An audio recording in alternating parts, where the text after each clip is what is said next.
वास्तविक लागत क्या होती है? तो वास्तविक लागत देखो वो होती है जिनको हम पूरी समझा नहीं पाते, बता नहीं पाते। वास्तविक लागत जिसका हम काउंट नहीं कर पाते। अभी हम लोगों ने पढ़ा था अस्पष्ट, है ना? तो अस्पष्ट जो है वो मौद्रिक है, लेकिन जो वास्तविक लागत है, वास्तविक लागत वो है जैसे हम लोग देखो क्या है, पर्यावरणीय क्षरण को भी तो हम देखते हैं ना। जैसे हमने कोई उत्पादन किया तो उसमें हमें ये देखना पड़ा कि पर्यावरण को कितना नुकसान हुआ, तो सरकार ने हमें टैक्स लगा दिया, तो उसको तो फिलहाल हम अस्पष्ट में जोड़ देंगे। लेकिन जो ये वास्तविक लागत है, हमें काम भी तो बहुत सारे करने पड़ते नहीं। अगर हम कुछ उत्पादन कर रहे हैं तो उसके लिए हमें एक्स्ट्रा वर्क करना पड़ता है। कभी रात भर जागना पड़ता है, कभी दिन भर दौड़ना पड़ता है ना? कभी इनसे मिलना है, कभी उनसे मिलना है, ये बहुत सारे होते हैं ना। या जैसे हम मान लो किसी से उधार ले रहे हैं, किसी से या बैंक से मान लो, तो बैंक से हम उधार ले रहे हैं तो बैंक के पास आना जाना ये सब हमारी तरफ से काम किया जा रहा है। तो ये जो एक्स्ट्रा वर्क होता है इसको ही हम वास्तविक लागत कहते हैं, जो वास्तव में दिखाई तो नहीं देती लेकिन उसको कहीं न कहीं जोड़ा जाना चाहिए। जैसे हम लोग देखो अक्सर किसान है ना, तो खेती में उतना जोड़ते हैं कि हमने कितने की खाद डाला, कितने का हमने उसमें बीज डाला, कितना ट्रैक्टर की जुताई का दिया, कितना सिंचाई का दिया, ये जोड़ते हैं, है ना। तो ये हमारी स्पष्ट लागतें हैं।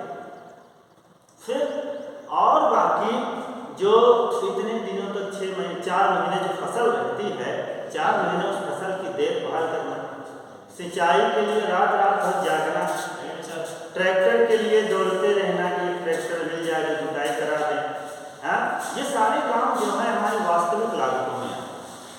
ठीक है, तो जो स्पष्ट है वो स्पष्ट लागत है और जो अस्पष्ट है वो भी मौद्रिक लागत है। लेकिन जो एक्स्ट्रा वर्क किया जाता है उसको ही हम वास्तविक लागत कहते हैं। ठीक है, इतना क्लियर हो गया?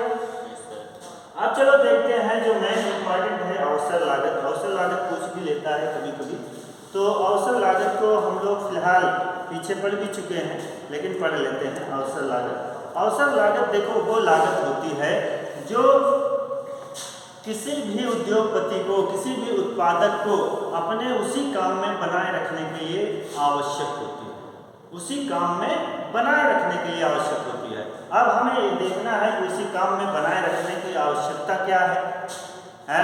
उसी काम, जैसे एग्जाम्पल ले लेते हैं, एग्जाम्पल लेते हैं टेबल और चेयर।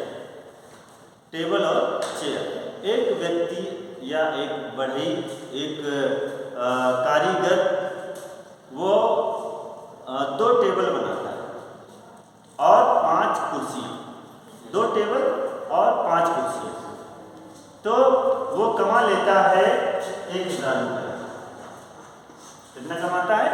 1000, 2 टेबल प्लस 5 कुर्सी। तो और उसके बाद एक चीज़ ले लो, 2 टेबल हटा दो, 5 कुर्सी, 5 कुर्सियाँ बना करके वो 1000 कमाता है। क्या कमाता है? 1000, 5 कुर्सियों पे। ठीक है, अब अगर वो 3 टेबल बनाए, 3 टेबल बनाए तब भी 1000 कमा लेता है ना। यानी इन दोनों की टेबल और कुर्सी की जो अवसर लागत है वो बराबर है ना। क्या है? बराबर। अवसर, अवसर का मतलब होता है मौका, है ना। उसके पास एक अवसर ये है कि वो 3 टेबल बना ले, एक अवसर है। दूसरा अवसर है कि 5 कुर्सियाँ बना ले और पैसा उसको उतना ही मिलेगा, 1000 ही मिलेगा। तो लेकिन अगर मान लो उसको 3 टेबल पे 1000 की बजाय 1500 मिल रहे हैं, तो अब वो 5 कुर्सियाँ बनाएगा या 3 टेबल बनाएगा? अब 3 टेबल बनाएगा ना, तो वो जो कुर्सी की अवसर लागत हुई, 5 कुर्सियों की जो लागत हुई वो क्या हो गई, 3 टेबल, है ना, 3 टेबल।